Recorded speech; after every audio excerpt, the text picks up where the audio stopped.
بسم اللہ الرحمن الرحیم۔ انسانی زندگی کے اندر جو اتار چڑھاؤ ہوا کرتے ہیں، جو مصیبتیں، جو مشقتیں، جو پریشانیاں آیا کرتی ہیں، ان کے مقابلے کے لیے قرآن کریم نے ہمیں دو ہتھیار دیے۔ جب انسان اپنی زندگی کے اندر الجھن کا شکار ہوتا ہے، پریشانی کا شکار ہوتا ہے، تکلیف دہ باتوں کا شکار ہوتا ہے، کسی کی طرف سے ایذا رسانی کا شکار ہوتا ہے، تو قرآن کریم نے ان حالات کے اندر، اس سچویشن کے اندر ہمیں دو چیزوں کے کرنے کا حکم دیا ہے۔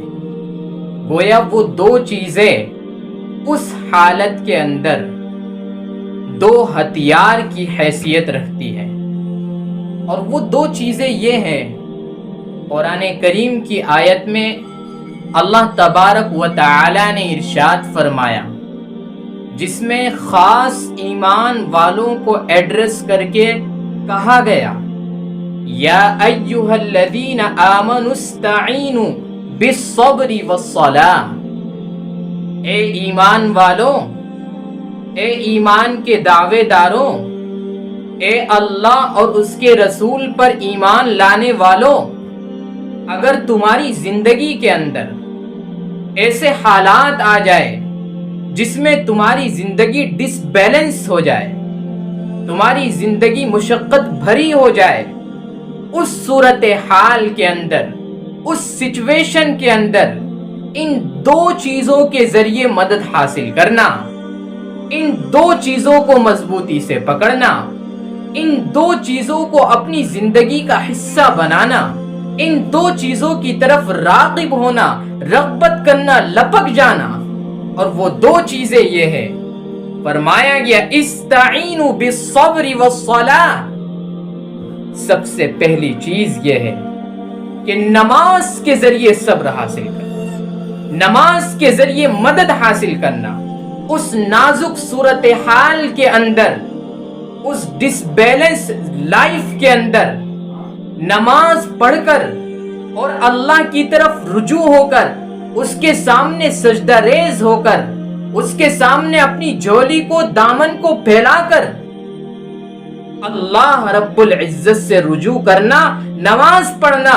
اس نماز کے ذریعے تمہیں طاقت ملے گی، اس نماز کے ذریعے تمہیں قوت ملے گی، اس نماز کے ذریعے تمہاری قوت برداشت میں اضافہ ہوگا، اس نماز کے ذریعے تمہاری زندگی ایک صحیح راہ پر آ جائے گی، اس نماز کے ذریعے تمہاری زندگی کے اندر سے پریشانیاں ختم ہو جائے گی۔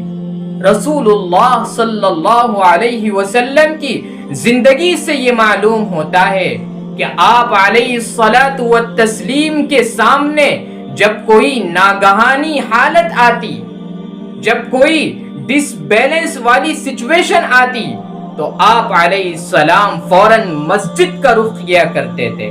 حتیٰ کہ روایت میں یہ آتا ہے، اگر طوفان آ جایا کرتا تھا، موسم خراب ہو جایا کرتا تھا، تو رسول اللہ مسجد کا رخ کیا کرتے تھے اور 2 رکعت نماز نفل پڑھا کرتے تھے، اور اس کے بعد اللہ سے دعا کیا کرتے تھے، اللہ تعالیٰ اس نماز پڑھنے کے نتیجے میں وہ ناگہانی حالت دور فرما دیا کرتے تھے۔ تو اس لیے فرمایا کہ نماز کے ذریعے مدد حاصل کرو۔ اور دوسری چیز یہ ہے، اگر ایسی صورتحال ہے جس میں انسان ذہنی الجھن کا شکار ہے، پریشانی کا شکار ہے، مشقت کا شکار ہے، تو اللہ تبارک و تعالی فرماتے ہیں استعینوا بالصبر والصلاۃ، صبر کے ذریعے مدد حاصل کرنا۔ صبر کرنا، صبر کا کیا مطلب ہے؟ صبر کا مطلب یہ ہوا کرتا ہے کہ ناپسندیدہ چیز پر اپنے نفس کو روکے رکھنا، ایکشن کا ریئیکشن نہ کرنا۔ اگر کسی کی طرف سے ایکشن ہو تو ریئیکشن نہ کرنا، جس سے ایک نیگیٹیوٹی پھیلے۔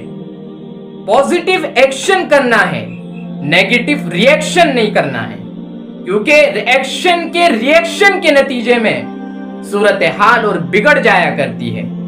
اس میں اس کی پریشانی میں اور اضافہ ہو جایا کرتا ہے۔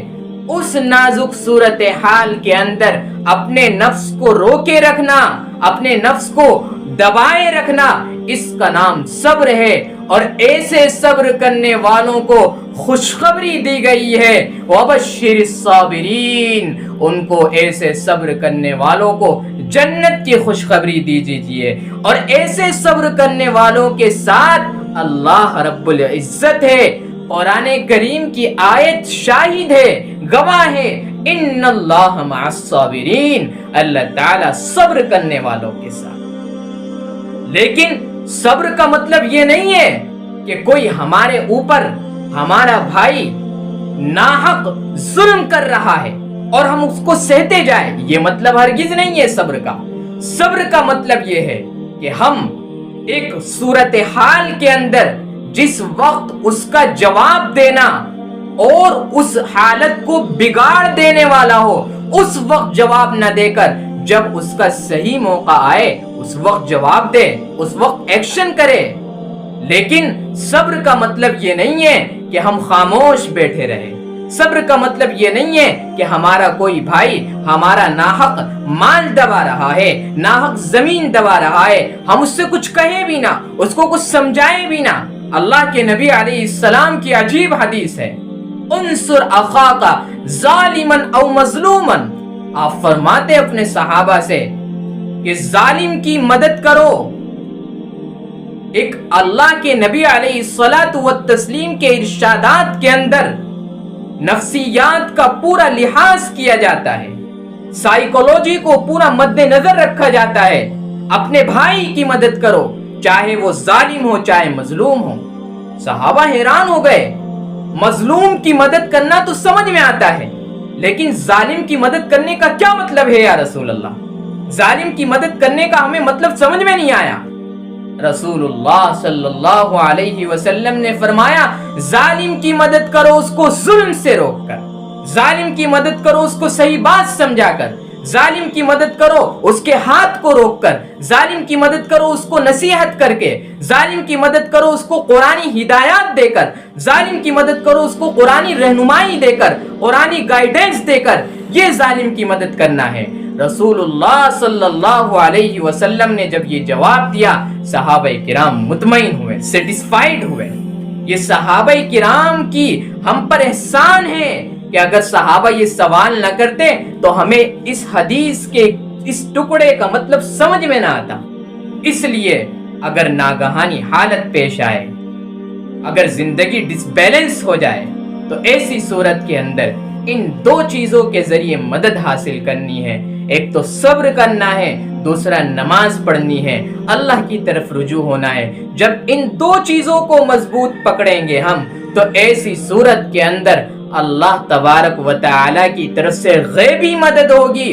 اللہ تعالی اس ڈس بیلنس والی زندگی کو بیلنس پر لے آئیں گے، راستے پر لے آئیں گے، اور وہ ہماری زندگی صحیح راہ پر آ جائے گی، اور وہ زندگی بن جائے گی جو صحیح راہ پر چلتے ہوئے منزل مقصود تک پہنچ جائے گی۔ اور ہماری زندگی کی منزل مقصود جنت ہے، اور جنت منزل مقصود اس وقت ہوگی جبکہ ہماری زندگی کے اعمال وہ ہوں گے، کریکٹر وہ ہوگا، کردار وہ ہوگا، لائف سٹائل وہ ہوگا جو رسول اللہ صلی اللہ علیہ وسلم اور آپ کے صحابہ کا تھا۔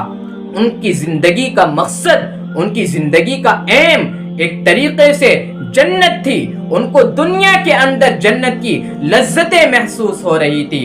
اس کی وجہ یہ تھی کہ انہوں نے زندگی کے اندر حالات کا سامنا کیا صبر کے ذریعے، حالات کا سامنا کیا نمازوں کو پڑھ کے، تو اللہ تبارک و تعالی نے دنیا کے اندر ہی ان کی غیبی مدد فرمائی، اور وہ دنیا میں بھی کامیاب ہو گئے۔ اور ان کی کامیابی کی سب سے بڑی علامت یہ ہے کہ آج سے 1400 سال پہلے وہ دنیا سے رخصت ہو گئے، لیکن آج بھی ان کا نام لیا جا رہا ہے، اور جس تعظیم کے ساتھ، جس تقدس کے ساتھ ان کا نام لیا جاتا ہے، اس تعظیم کے ساتھ کوئی قوم، کوئی امت، کوئی جماعت، کوئی تنظیم اپنے لیڈر، اپنے قائد کا ایسے نام نہیں لیتی۔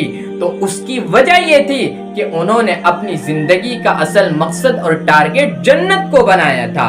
ان کی زندگی کا مقصد جنت تھی. ان کی زندگی کا مقصد ایسے اعمال کرنا تھا جن اعمال کی وجہ سے ان کی منزل مقصود جنت بن جائے. اس لیے صبر اور نماز کے ذریعے ہم اعمال کریں. ان صبر اور نماز کے ذریعے اللہ کی مدد آئے گی, اور اللہ کی مدد جب آئے گی تو ہماری منزل مقصود بھی آخرت اور جنت مقدر ہو جائے گی.